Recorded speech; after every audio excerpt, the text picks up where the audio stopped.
All right, we're gonna start up here on the tongue of the unit.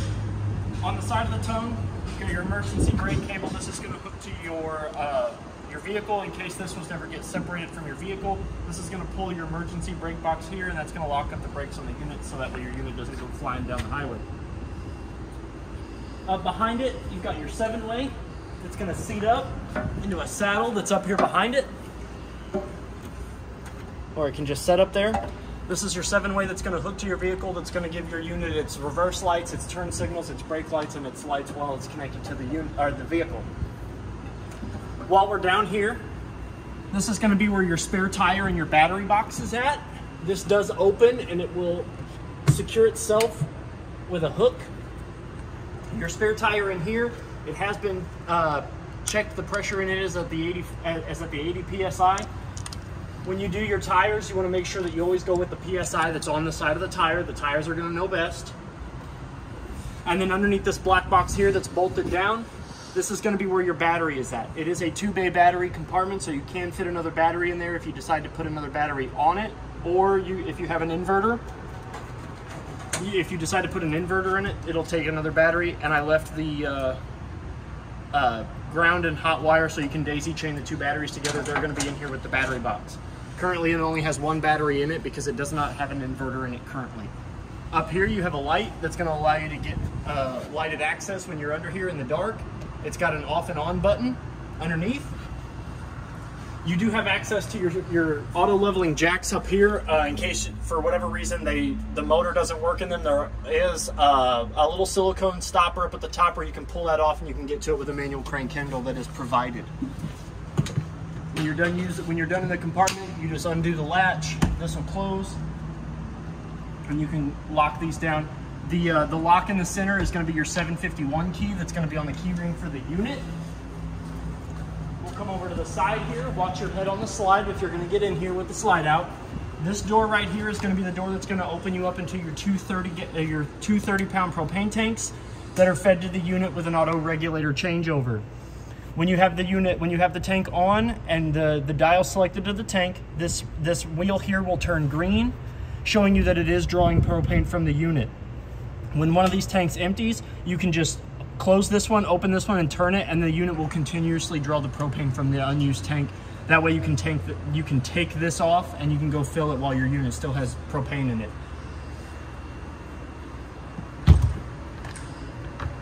These 2 doors here are going to open up into your side compartment. There's 3 latches on it and a lock. The lock is again that 751 key that's going to be on your key ring. Up underneath here is your auto leveling control panel. That's going to have your off and on button and allow you to manually change the motors in each one. You can do it independently or you can do it all as a single thing. And then here is the instruction panel for how to work your auto leveling system. So if you ever have any questions, you can just refer back to that sticker. This crank handle here, this copper colored crank handle with the two plastic handles, that's going to be your slide crank handle. There's going to be holes on the opposite side of your slides on the unit, so that way you can run this in there. There's going to be a pin that runs through the center of that bolt.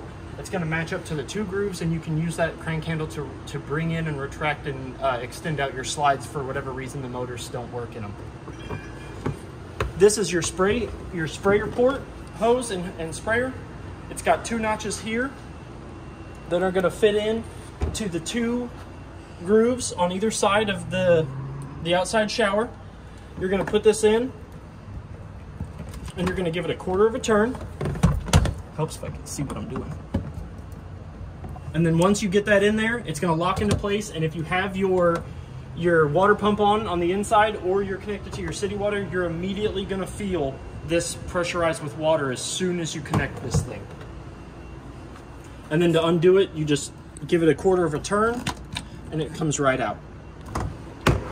This here is waterproof, so it is directly underneath your fill station and your outside shower, so that way if any water leaks, it doesn't get onto the inside of your side compartment. It comes down in here and it runs down into the side or out of this hole right here. This hole right here is to feed your hoses and your water lines up and in the unit for whatever reason. If you want to keep these doors closed while you've got hoses and stuff attached, you'll feed your hose and stuff up through here, and then it'll connect to these tanks here. Up above your control panel, you do have a manual light switch. that'll illuminate your panel, your outside panel when you're using it. Up above here, this is your satellite port. If the park or campground that you're staying at has provided satellite or cable, you can hook up to these two ports here. This one's for satellite, it's underneath the silicone stopper, and this one's for cable. Underneath it is your outside coaxial port in case you want to take the service that you're getting on the inside of your unit. You can plug your coaxial up to this and then you run it to your TV, and you can have a TV on this outside of here too. This white knob here is what you're going to use to winterize and de-winterize the unit. When you're ready to winterize the unit, you're going to flip this handle up. That's going to, instead of drawing from the fresh tank, it's going to draw from this hose here. You're going to take the white stopper off and you're going to sink this down into your marine antifreeze, and then you're going to hit the water pump button on the inside of the unit, and that's going to draw from that antifreeze bottle so you can fill your unit full of antifreeze. Below all of these, you have your outside shower. You have hot on the left and cold on the right, and then that does fit with that sprayer hose. And then down below that, this is your city water fill. So if the park or campground that you're staying at is providing you with water, you're going to hook that hose up with the regulator on it, and that's what's going to allow you to feed into your city water fill, which means that you're never going to use any of the water in your fresh tank, or you're not going to have to engage your water pump. The next one over is your fresh tank water fill. That's what you're going to hook the same hose and regulator up to fill up your fresh tank. I always recommend a regulator because you never know the PSI of the hoses that you're using or the water pressure from the source. And that regulator is going to make sure that you don't potentially bust or pop any lines or any of the connections or the leads to your fresh tank or your unit's lines. This one here is the black tank flush. You're going to hook that same hose and regulator up to this. And if your black tank is empty and the valve is open, you can turn the water source onto this, and this will spin an aerator that's at the bottom of your tank. It'll pressurize the water just a little bit more than what it already is, and it'll spin those aerators and clean the gunk off the inside of your black tank. We'll go ahead and turn that light off. Again, this closes. It's one door then the other. The first door has the seal on it, and you can close these up. And then the lock that's on there is that 751 lock. We're going to come down here. This is your 50 amp short cord. It's a 50 foot, 50 amp short cord. In order to detach it from the unit, you're going to loosen this ring all the way up. You're going to give it a quarter turn, you're going to pull it out. That's going to disconnect the short cord from the unit. To hook it back in, you're going to make sure that this ring is all the way up against these little divots here. You're going to push it in. There will be a little silver ball bearing, and then there will be a groove where you'll fit that in. Once it's locked into place, you'll give it a quarter of a turn, and then you'll tighten this black ring down. If you don't tighten this black ring down, then water and debris can get into the connection and cause a weak connection or a short out. So you always want to make sure that when you have your unit plugged in that this ring is secure, because that creates a weather-tight seal. When your cord isn't plugged in, you want to make sure that this lid to the outlet is down and secure, because this also creates a watertight seal to keep the elements out of your short cord connected outlet. This right here is your Insta-Heat hot water heater. Your fuse is up here. Anytime you're going to use this, turn it off and on. You always want to make sure that your fuse is secure. It's kind of tight, so you want to make sure that it is just a little tight. It will free spin though, because it's not attached to the actual unit, so you can pull it in and out. The on and off button is here. That's your O is for off, I is for ignition. Right now it is on, so I'm going to go ahead and turn it off for you. And then before you light your hot water heater, you always want to make sure that you've got water in your tank. You never want to try to light your hot water heater when it's empty. So if I go ahead and put a little bit of pressure on this release valve, you'll see water slowly start to come out of that. That means that there's water in your tank. That means it's safe to light. If you try to light your tank with no water in it, you're going to build up pressure and you can potentially blow your hot water tank. Down below that, this is your sewer outlet connection port. You're going to undo this cap here. It's just a friction cap. That'll pull off, and that'll give you access to your black tank and gray tanks. This knob right here, this is going to be your black tank. This is where you're going to pull with your sewer hose connected onto this and into the proper dump station. You're going to pull this, and all the water that's in your black tank, all the poop water, all the toilet water, that's going to come out and it's going to drain that.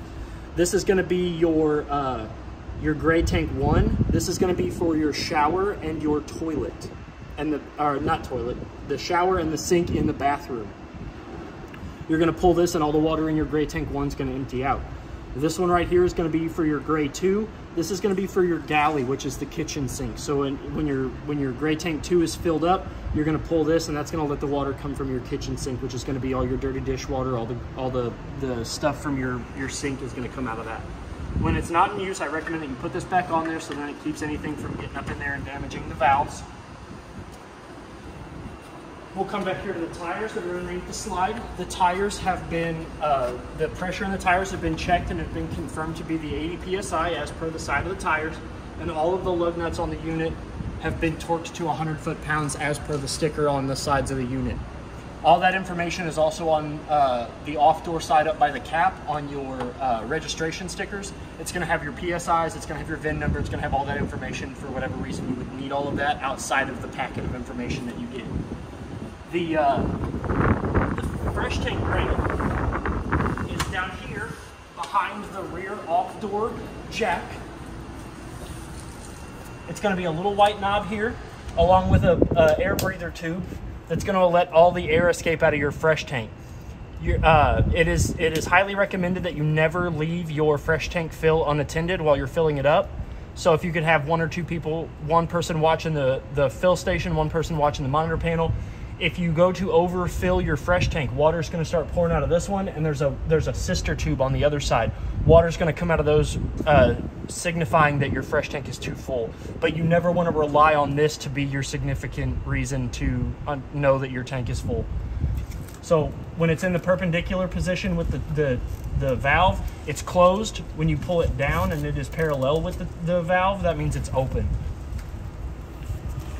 The stabilizer jacks, the auto leveling stabilizer jacks, they're not for lifting the unit, they're just for leveling the unit only.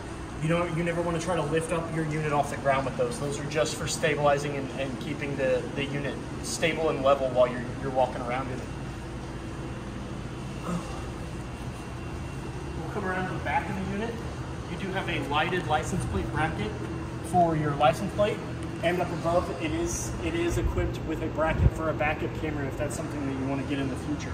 It does have a roof access ladder built into the back of the unit, so that way you do have constant access to the roof.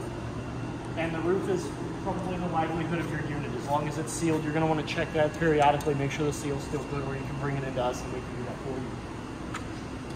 you. On this side of the unit, you have your rear slide. That's going to have one of your awning arms in it. It's going to have an awning button up by the control panel. There's the hole he was talking about. Yep, there's the little black hole. It's signified with a like an O-ring in it, and that's going to be where that copper colored handle goes in, and you can crank that slide in and out with it. These are going to be your entry steps in your door to get into the unit. We'll get over that once we go over the rest of the stuff on the door side.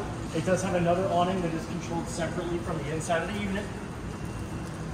You do have an LP Quick Connect, which is going to be right underneath this sticker. It is guarded by a silicone stopper, and when you go to use it, you're going to pull back on the copper ring. It's going to expose the ball bearings. You're going to slip the male end of the Quick Connect hose into that, and you're going to push it in until it locks, and this copper ring is going to be able to slide back over it. Once that copper ring is flush with the end of the connection, that means it's locked. When you have your grill hooked up and you're ready to draw propane, you're going to pull this switch into parallel position with the Quick Connect, and that's going to release the LP down the Quick Connect line. So you're going to be able to power your grill that way.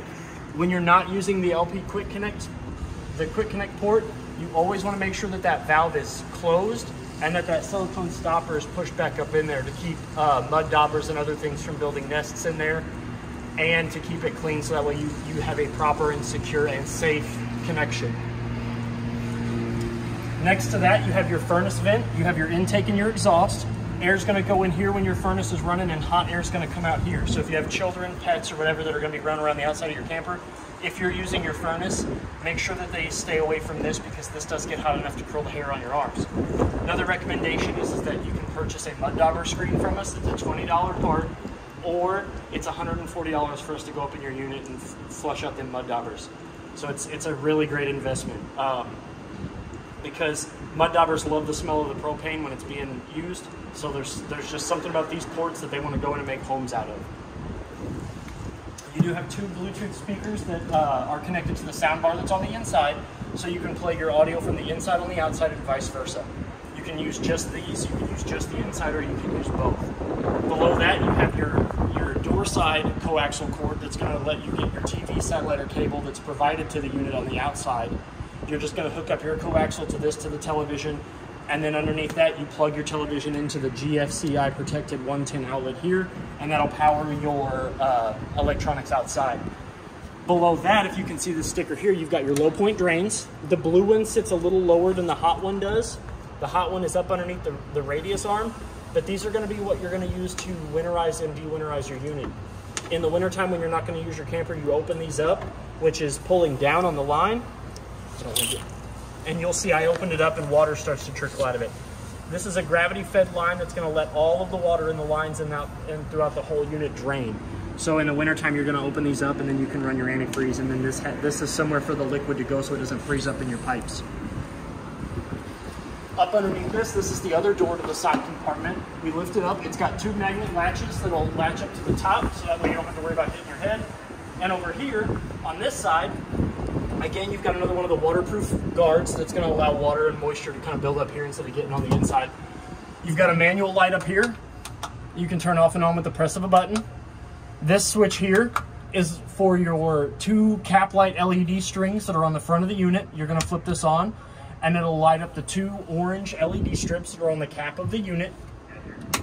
You do have a bottle opener that's wall mounted, so that way if you're out here enjoying the nice weather, you can crack open a cold one. Down below all of those, you have your battery disconnect. Right now it is in the on position because it's getting ready to be used. But when you're not using your camper, you can turn this key to the off position, and that will cut the power from the battery to the unit.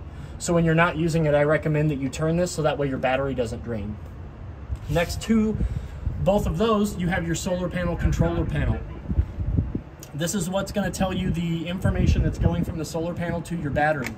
When the battery connect is on, your solar is going to charge your battery while it's being used, and this is going to tell you the voltage that your battery is putting out, the voltage and amps that are going into your battery, and the temperature of the solar panel that's on the roof.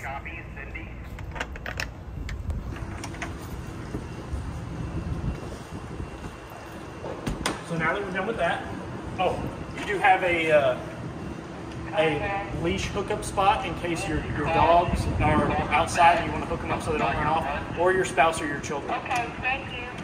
In case you don't want them to run off. So before we go over to the unit and I show you all the stuff that's on the inside, I'm going to go over the entry steps with you. We're going to open the door. We're going to pretend like we just pulled up at the campground.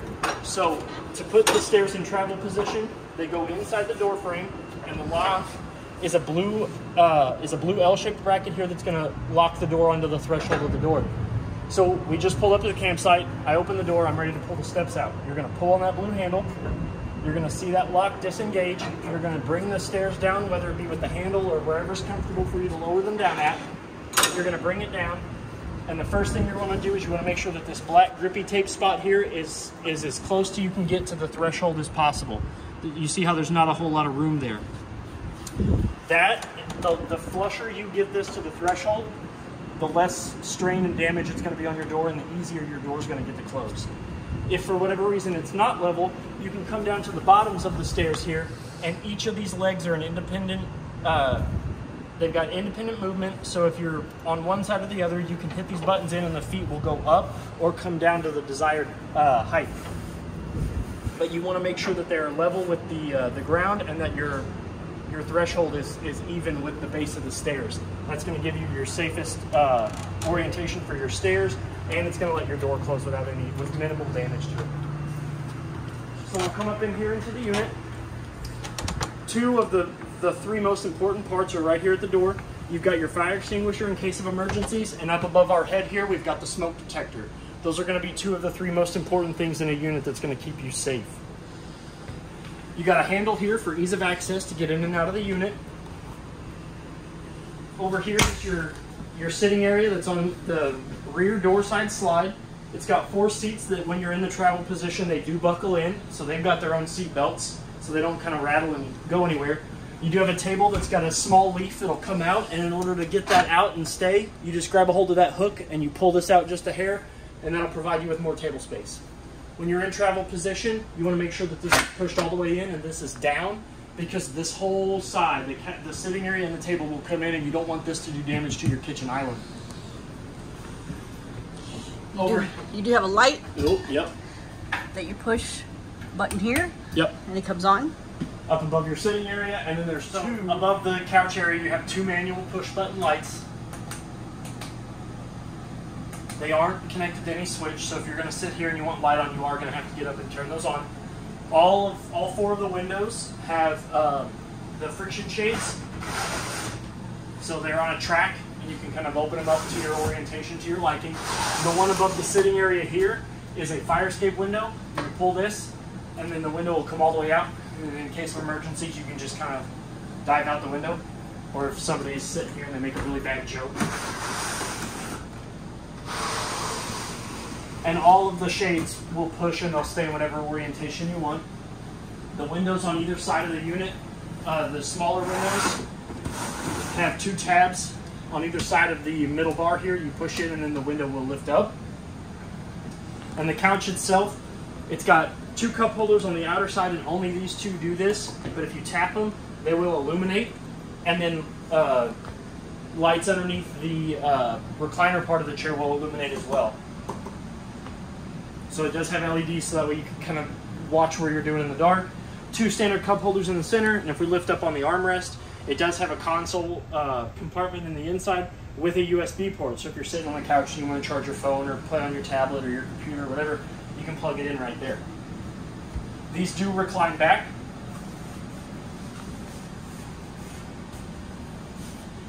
Oh, where's the button? It should be in that side. Yep. It does have a pull handle that you can just release, and then the footrest will come up. Over on this area, up at the top, you do have two other manual lights that aren't manual. They're on a switch, which we'll get to when we get to the... But as long as they are in the on orientation, they will come on when the light switch is turned on. Below that, you have 6 cabinets of storage that all open up into one single compartment for your throw pillows, blankets, movies, snacks. Above the pull-out couch, you have 2 lights that turn on with a switch. They aren't connected to a switch on the wall, so you have to turn these on manual. They do have 3 more of the windows. This one is also a fire exit window, which has the same above the couch. You just pull that open, and the whole window, if you need to, the whole window can push out and you can get out safely. Recommended you're not going head first. On either side of the couch, you do have a 110 outlet and a dual USB port outlet. So that way, if you're sitting here and you want to charge your phone, or you're sleeping here and somebody needs to plug in an alarm clock or whatever, you have that. For the sake of showing you that the couch pulls out into a bed, I'm going to stick the throw pillows up here. Not just because he doesn't like throw pillows. The back cushions are Velcro, so they do attach to the back side of the couch bed when it's in couch position. In order to turn it into a bed, you grab up underneath the sitting couch cushions, you grab them, and it's got fold-out legs. You can lay this down, and if you forget to put this down, then whoever's sleeping here is going to have a bad time. But this swivels down into making the head part of the bed. In order to get it back into the couch orientation, you just lift up on this, exposing the Velcro. Grab a hold of the underneath of the sitting cushions. Fold the legs back up, and it just accordions back into sitting position. And then the couch cushions, again, the Velcro will attach to any of the black part, and you can just put those back on like so. Don't forget the throw pillows, Trey. Don't forget the throw pillows. Trey loves throw pillows.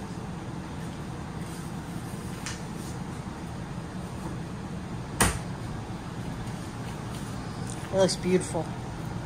On either side of the lower compartments, on the end table part of the couches, they do have storage compartments. So for like your little throw blankets or more pillows or anything else you want to keep down there. Great game of hide and seek. This is your TV. It's funny because there's no TV here. But up above that, you have storage for more throw pillows, more entertainment, more blankets. Are you sure there's no TV there, Trey? I'm sure there's no TV there. I'm pretty sure there's a TV there. So we'll get it. This is your window up behind the TV. To bring up the TV, there's a button here. It's called TV lift. You're going to hit up. Wow. It's going to bring your TV up out of the counter space. There's your TV. The TV is an Android TV, so it does connect to your phone. It can connect to your Google. It can connect to anything else if you have provided Wi-Fi. And it is tested, so when you turn it on, you should automatically get your antenna channels as long as the antenna booster in the bedroom is turned on. To lower the TV back down, you're going to hit the down button. That's going to bring the TV back down into travel mode. I don't recommend leaving the TV up in travel mode for fear that it will rock, and then you can damage the motor of the television and any other components inside of that. Down below that is your Fury and soundbar. The remotes are big guys for your television. One with all the buttons is going to be for your soundbar. You can turn this on, you can change the volume, you can mute it. Zone 1 is inside, Zone 2 is the outside speakers, and you can have those run simultaneously. You've got all of the buttons to equalize, to track your radio stations. The mode will switch you from radio to Bluetooth to television. You can actually connect your television to the soundbar through their Bluetooth capabilities, so you can actually have surround sound through the whole unit, and your HDMI and USB stuff. The 5-button remote is going to be for your fireplace below it. It is your secondary source of heat. So we'll go ahead and hit the red button. It'll turn it on. The thermostat button is going to change you from no heat to low heat to high heat. Those are your 3 settings. The next button over to that is your timer button. It's going to go in increments of it's going to go in 30 minutes at first, and then 1 hour all the way up to 5 hours. So 1 through 5, and then 30 minutes. And that will turn that fireplace on and off in those incremented times. So that way you can kind of rotate your heat source. The next button down here is going to change the LED colors of the rocks. It'll cycle through the standard RGB LED standards. And then the next button over is your flame button, which will do the same thing for the flames. It'll cycle through the standard RGB LED colors for your lights. And then you can turn it off. If you are running the heat and you turn this off, the blower and the heat will go into a cool down cycle, and it will continue to run for about 45 seconds to a minute, and then it'll shut off. While we're over here, I'll go over this. This is extended counter space for your island. When you're going to go to use it, all you got to do is lift it up. You'll hear an audible click. It's secured itself, so all you got to do is pick it up. In order to let it back down, on either side where the hinges are at, there are 2 push buttons. If you push both of those simultaneously, you'll hear that click, and that'll come back down. When you're in travel position, again, you want to make sure that this is down, because whereas it's not going to get in the way, you just want to make sure that it is down, so that way it doesn't do any damage to any of the slides that come in and out. In your kitchen space, you do have ample drawers. This is the owner's manual that's going to have all of your remotes, all of your paperwork, all of your user's manuals, all of the appliance sheets, and everything else that's going to go along with your unit is in this Forest River bag right here. Ample storage. You've got ample storage up here on either side of your microwave. The microwave is a Fury microwave, the standard glass turntable style microwave. Below it, you have your Fury vent fan and light. So if you're cooking on the stove, you can turn your light on, and you can run the exhaust fan. Below it, you have your kitchen window, again with one of those friction shades. That's going to open up into a small kitchen window. You've got your GFCI protected 110 outlet. All of the outlets that are going to be around sources of either heat or water or something could splash on, they're all going to be GFCI. They're all going to be on that GFCI circuit, so that way if one trips, they all trip, and then it doesn't cause a short out on your unit. Below that, on the other side of your stove, you've got more ample storage space for pots and pans and cookware. Then you've got your stove itself. So it does have a glass top. You cannot cook on this. It does get hot, but you cannot cook on this. You're going to lift this up, and you're going to create your backsplash for your oven, or for your stove. And when you want to go to use your stove top, you're going to hold this button here, you're going to click it up. You're going to see all 5 of these knobs light up blue, and in order to draw gas from the unit to the corresponding burner, all of the burner's knobs are noted. You're going to turn until you see the light turn red, and you're going to see that flame icon. That means that your burner, the appropriate burner, is drawing propane.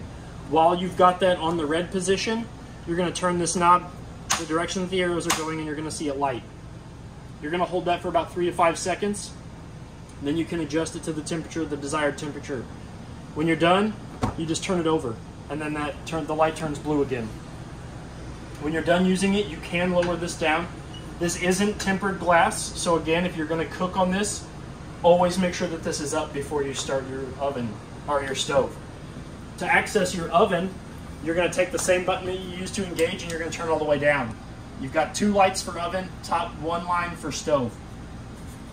You're going to open your door. You never want to try to ignite your oven with the door closed, because then the excess propane has nowhere to go.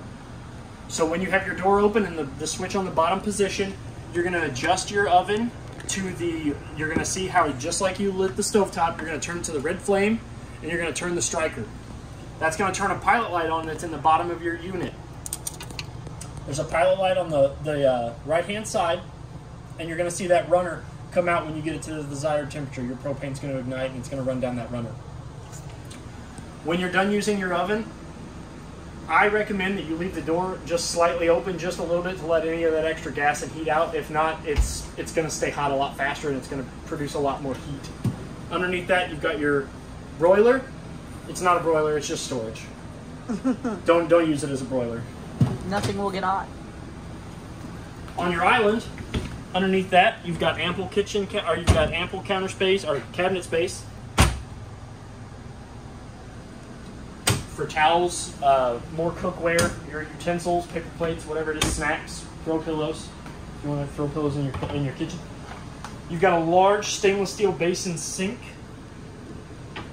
that's got a sprayer faucet nozzle on the top of it. It's got 2 orientations. Cold is going to be all the way at the top. Hot's going to be all the way to the bottom.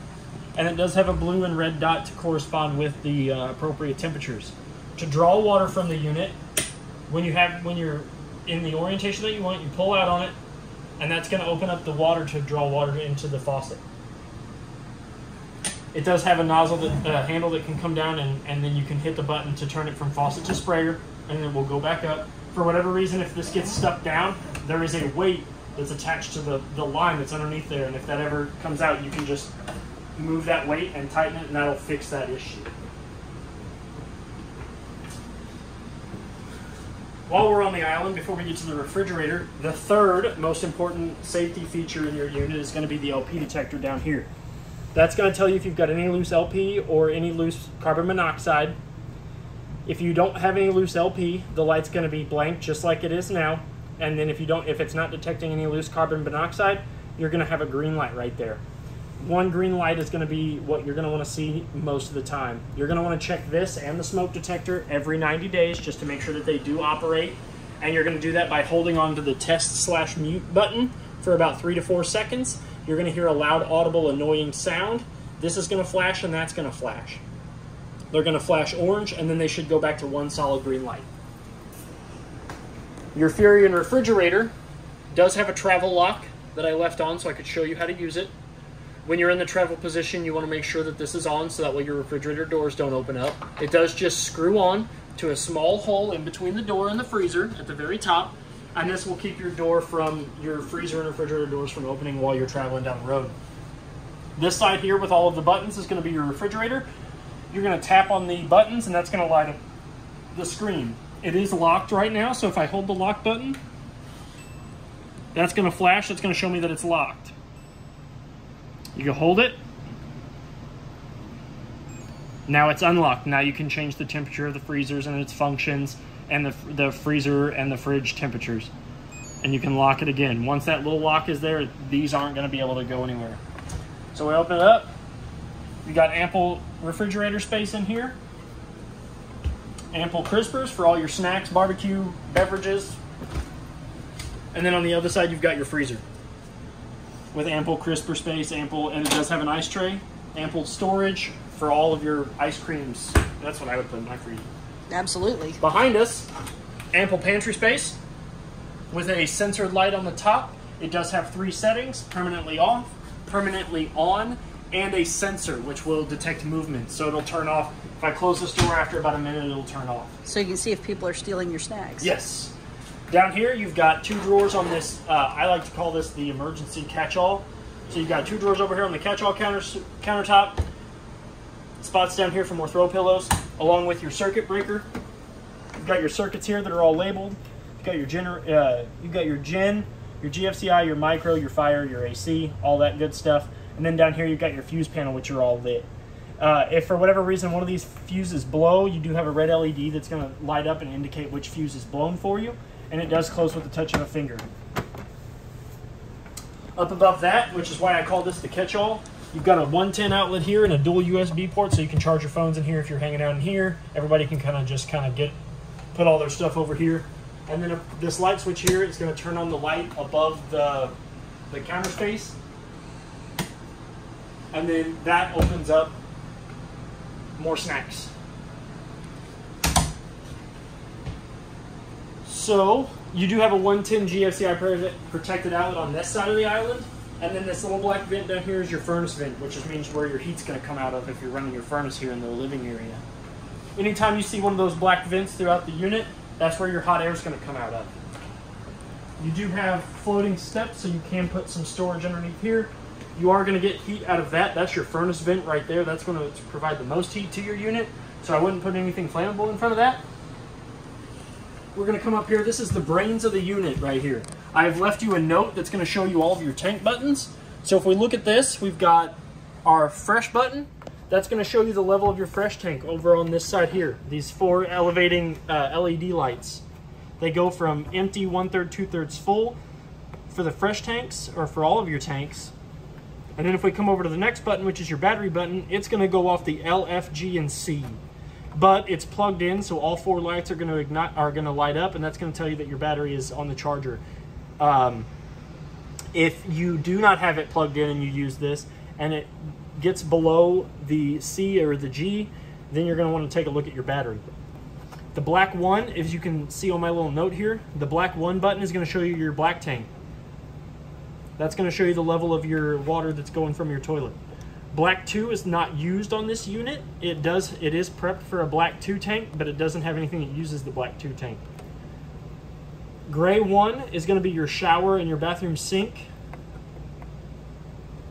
And then your gray 2 is going to be your galley, and that's also your kitchen sink. And then they all go off of that empty 1/3, 2/3 full lights. The auxiliary tank button isn't used. And then the buttons down here, this is going to be your water pump. It's currently off right now, and there's no water in the unit, but if you were to turn this on with a full fresh tank, you would hear it pressurize the lines in the unit, and it kind of gives you like a slight thump and bump. Once the air all gets out of the lines in the unit, the thump and bump goes away, and if it continues with the thump and bump, then you've got air in your line, and you're going to want to run all of your water fixtures until there's no longer any thump and bumps. The next button over here is your hot water heater. So this doesn't turn on your hot water heater. This just turns on the electric to the control panel. You still have to turn it on in the actual hot water heater compartment itself. You have to go from O to I, and then once you have it in I position, you can come in here and you can turn this on. That's going to turn this on. This is your InstaHeat hot water heater. It's got 4 buttons. When you turn this on and you've got your hot water heater on, this is going to light up and this is going to light up. You're going to hit this button. This backlight's going to illuminate. It's going to show you the ambient temperature of what you've got it set at. This is going to show you, it's going to switch the temperature of the desired water temperature from Celsius to Fahrenheit. And then you've got an up button and a down button, and that's going to increase the temperature of the water, and this is going to decrease the temperature of the water. The most important part about the Suburban InstaHeat water heaters are 3 icons. You've got a shower head icon, a fan icon, and a flame icon. You want to see all 3 of those when you're using your hot water heater. The shower icon indicates that the unit is drawing water. The fan icon is indicating that the blower motor is on and it is providing you heat to your unit. And the flame is showing you that your pilot light is lit and it is currently heating your hot water. Those are the 3 most important icons that you're going to want to see, and you want to see all 3 of them when you're using your hot water heater. Up above on the next 2 controls is your AC and heat. For the center of the unit, for the sitting area, that's going to control your furnace and your air conditioner. It's got 3 modes. You're going to light it up. You're going to click it again. We're going to go to modes. We've got off, cool, heat. And then if you scroll over one more time, you've got cool and heat. Right now we've got the cool on, so this is going to be your air conditioner. This is going to be your furnace, and this is actually going to turn both of them on, so that way if you want to keep it at a steady temperature, if it gets below the steady temperature, your heat will turn on, and if it gets higher than the set temperature, your air conditioner will turn on. Right now, as you can see, I've got it set to, it's at 72, and it's at 73 in here. So the air conditioner is going to stay on until it gets down to 72. If it drops below 72, the heat will kick on. Then, what we're going to do is I'm going to just go back to standard air conditioner. We're going to click it again. Now it's going to give us our fan options, which are fan high auto, fan low, fan high, low auto, and low high, and high auto. I never recommend turning your air conditioner on to low and let it sit, because then you run the risk of freezing up your air conditioning unit, and that's bad news bears, especially in this temperature. This one here is going to operate the air conditioner in the master bed, and it just is your air conditioner. So this one only controls air conditioner to the master bedroom. This one doesn't offer heat. So if you want to run your heat, you got to use this thermostat, and you got to supply heat to the whole unit. So as you can hear, it turned on, but we're going to go ahead and turn that back off. And then you want fan and the mode to both be off, and then you'll see they're both off, and now it's not operating. This button here is going to be for the ceiling fan that's up above your entertainment / sitting area. It does have two modes. It is reversible. So you're going to flip this switch on, you're going to see the ceiling fan turn on, and then there's a switch on the ceiling fan itself that turns it from one mode to the other. So it can either push air down or it can suck air up. Below that, this is a slide button that's going to bring in one of the slides. No, that's the secondary awning button. I apologize. I was wrong. That's the secondary awning button. This is the main awning that's on by the door, that covers the door. This is going to be the awning that goes above the door. This is going to be the awning that goes above the slide. So you do have two awnings. This is the button for the bigger awning, and this is the button for the slide awning. This is going to be your button for the slide out for the sitting area, which is going to bring your kitchen table and your couch inward and outward. And then you've also got the slide button that's going to bring your cooking area / your TV area in and out of the unit. Next to that, we have the LED strip lights that are going to light up both of the LED strips on top of your slides and the LEDs that are underneath the bottom of your island. And this button here is going to be your interior lights. That's going to turn on all of the lights that are in the on position on this circuit. If they are off, they're not going to turn on with this. So if you ever turn this on and you have a light that doesn't turn on, you always want to make sure that that button is pressed on the light itself to turn it into the on position. And this light here is going to turn on the two LED strips that are on either side of the awning that's on the outside. You have one on the short awning and one on the long awning, and this controls both of them. So we're going to come up this direction. We're going to go into the master bedroom first. I just want to make sure that door was closed before we walked straight into it. We're going to start on this wall here. Up above, you have your 110 outlet and your coaxial / satellite and cable outlet here, which is going to provide you your TV services to the inside of the unit. This bottom coaxial is going to be for your antenna, because it does have the antenna booster button next to it. If the light is green, then that means that you are drawing power from the antenna, which means that you're going to get the antenna channels. If it's off, then you can move the coaxial from that to this, and that's what's going to provide you with your satellite and cable on the inside of the unit. It is one or the other, not both. If you have this light on and you try to connect to the satellite and cable, you're not going to get service. And if you try to connect to the antenna button and this is off, you're not going to get service. So you're going to want to make sure that if you're running an antenna, the button is on. That's the only way you're going to get TV service. Underneath that, you have your TV backer on the wall, which is a firmer portion of the wall, which means you can mount a wall-mounted TV bracket, and you can hook your TV up straight to the wall, or you can set the TV here. But you're probably not going to do that, because this is hidden storage in case you want to hide any sort of your wallet or whatever while you're sleeping or you're going out. Snacks. Ample dresser space in all three drawers for more snacks. Over here, you've got like a sitting area / prep area for I like to sit there if you want to put your shoes on. It does have a 110 outlet on this side and a USB, so that way if you're going to bring a DVD player, or you know, if you're a video game player, you want to play your video games or whatever else, you can plug it in here. Hair straighteners, hair blow dryers, whatever else you can plug into that. We got the light switch for the room. It's going to turn off the lights, and it also turns off the lights in the closet. I'll open this up real quick. I don't want to get too in depth in the closet because there's stuff in here I want to go over, but this light switch will also turn on. I think I turned this one off manually, but it should turn off the closet lights too. Yeah. So if you have these on, you can turn, and you flip the bedroom switch off, you can turn those on and off as well. Next to that, you have the slide button. That'll bring your slide in and out. You'll hear that whine. That's the Schwintek motor engaging and disengaging. And then the button next to that, that is your VersaTilt bed. So if you like to sit in bed and read, you hold this button up, your bed goes into the recline position instead of the laying down position. If you're using this, if you're using the VersaTilt motors, you never want to be laying on that when you're using it, because the motors aren't designed to handle that, the amount of weight of a human body that's on them. So if you're going to sit in bed and you want to read, you're going to want to get up and hit that button first. The windows on either side have the same style friction shades. They open up, and they have the same pinch tabs that'll lift the window up. That window will open up, and that's a fire escape window. It's got the same friction shade, so you can just lift that up, and it's got the fire escape window, so if a fire breaks out, you can push that window out and get out. Down here on the side of the wall, you have another 110 outlet / USB port for whoever's sleeping on this side of the bed to plug in a CPAP machine, a phone charger, an alarm clock, such and such. And then down here on this side, it's kind of hard to see on camera, but down here there's a black box, which is going to be another GFCI 110 outlet, and then behind that you've got a dual port USB outlet. So that way both sides of the bed have USBs and 110s for CPAP machines, alarm clocks, cell phones, any sort of electronic devices you want to plug in. Up above either window, on either side of the bed, you do have shelving, so that way you can put your books, your phone, whatever else you're going to put up there. You kind of like a bedside table. And then up above the bed, which are manual lights, are two more of the button lights that you can press in, and they'll turn the lights off and on.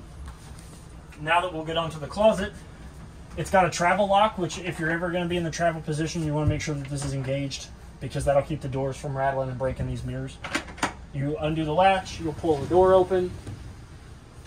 This is the light that's attached to the light switch, so if you have this on, that'll come on when you hit the button.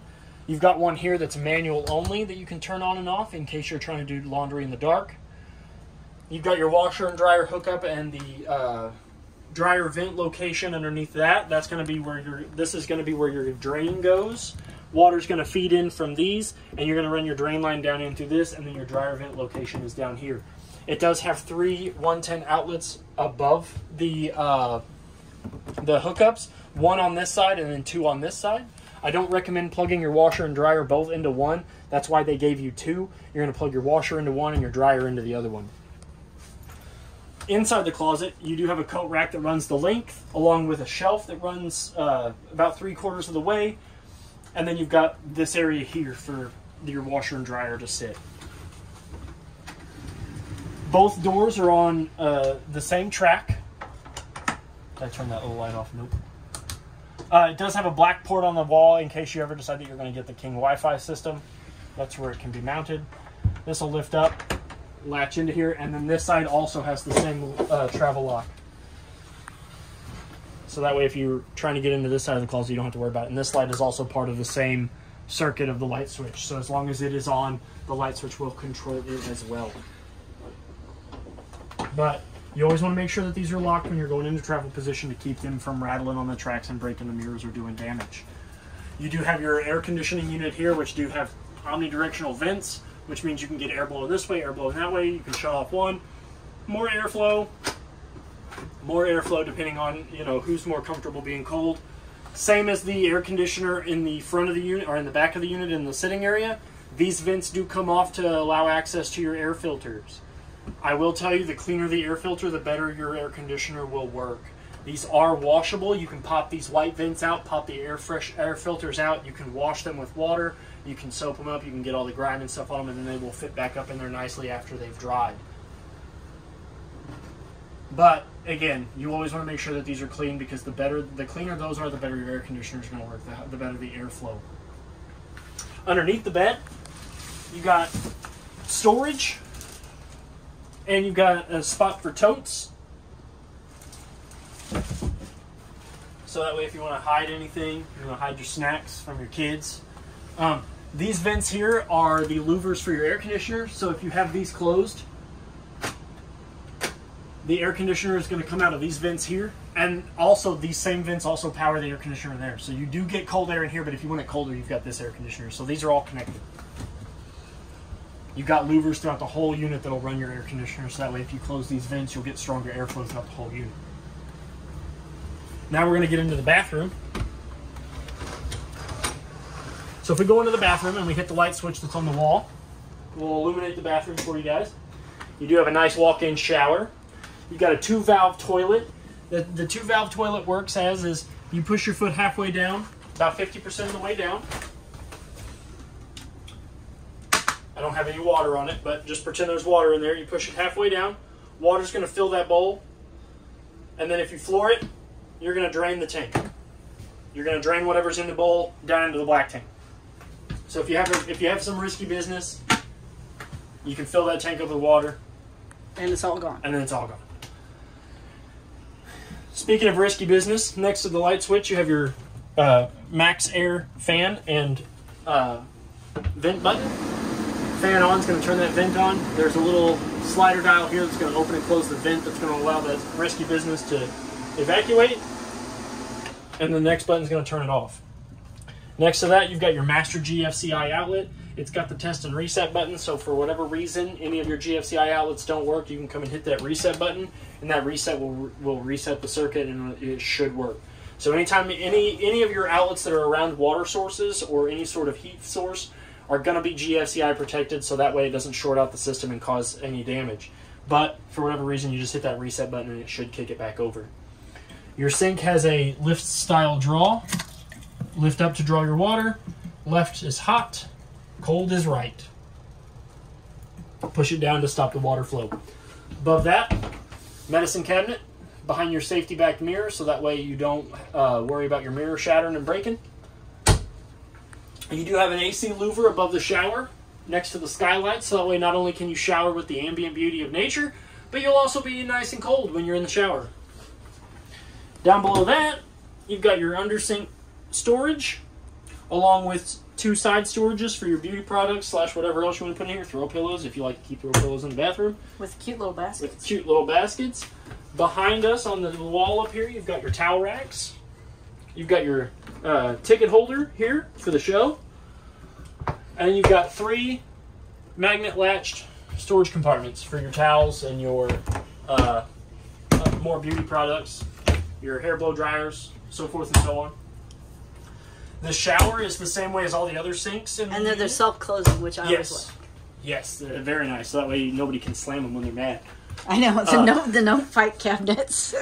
The shower head in the shower is the same as all the other faucets, except for the kitchen one because it's up and down. But it's got hot on the left and cold on the right. And the shower head has a button on top of it. It's a gray button that you can press to stop the water from coming out of the shower head, but you don't have to turn the water off. So if you're doing shared showers, you don't have to turn the hot water off to drain to stop the hot water heater from turning on, so you can still use hot water. It is a porcelain toilet, so you don't have to worry about it falling, which is something tall people like me always have to worry about. And you do have a travel lock. Travel lock on both sides of the door. On both sides. You do want that engaged when you're in travel. It has a little slide, so you slide this and then lift up and it will open. Yep. You always want to make sure that those are engaged when you're in travel position, because that keeps that door from rattling around and breaking when you're in use. I'm going to do that. I think I can do it better this side with one hand. Maybe, maybe not. So you push this back and then push it down. Maybe try to do it. Try smarter.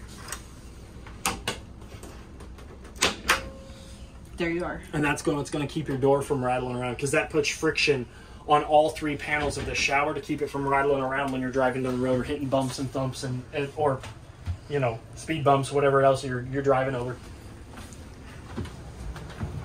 So we'll get out of the bathroom. Out we go. And I think that's everything that's in your unit. Go ahead and turn this light off. Go ahead and turn all these other lights off because you don't want to drain the battery. If you have any other questions or concerns, feel free to reach out to me here at Parkland RV. My name is Trey. I'll be happy to answer any of your questions for you. Happy camping and good luck. Thank you.